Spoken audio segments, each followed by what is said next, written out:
Once upon a quiet morning, in a meadow washed with gold, there lived a hare who could run faster than the wind.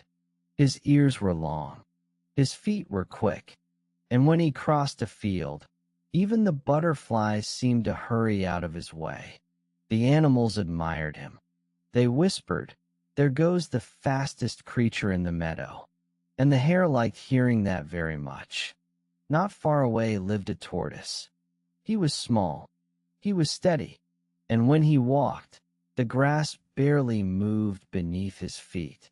One day, the hare laughed and said, "No one here can beat me in a race." The tortoise lifted his gentle eyes. Then he said, "Perhaps not, but I will race you." The meadow became very still.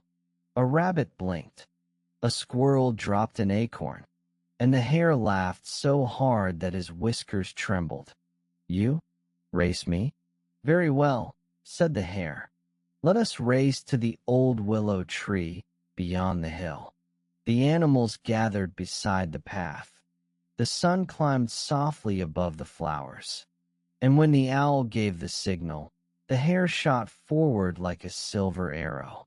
In only a few moments, he was far ahead. He leapt over roots. He flashed past stones. He disappeared around the bend before the tortoise had taken many steps at all. The tortoise did not panic. He simply placed one foot forward, then another, then another. Far down the path, the hare looked back. The tortoise was only a tiny shape in the distance. The hare smiled. "I am so fast," he thought. "I can rest for a little while and still win easily."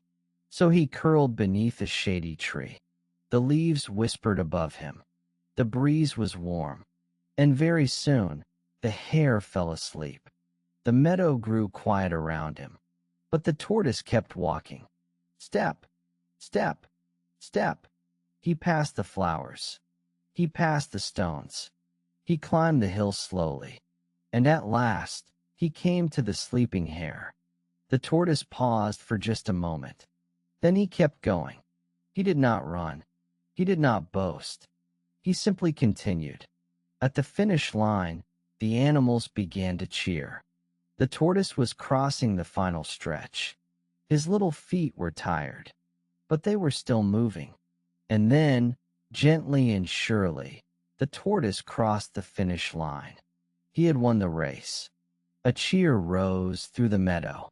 The hare woke with a start. He looked at the path. He looked at the finish line. And then he understood. He had not lost because he was slow.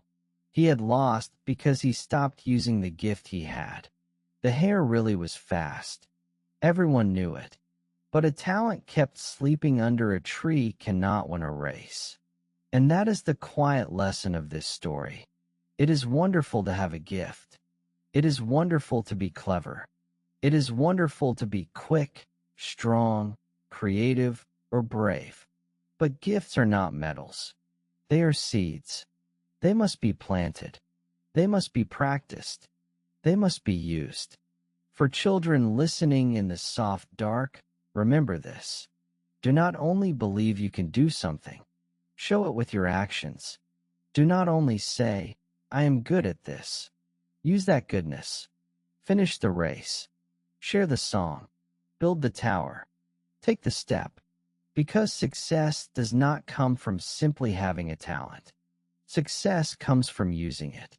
And somewhere, under a moonlit willow tree, a hare learned to run all the way to the end.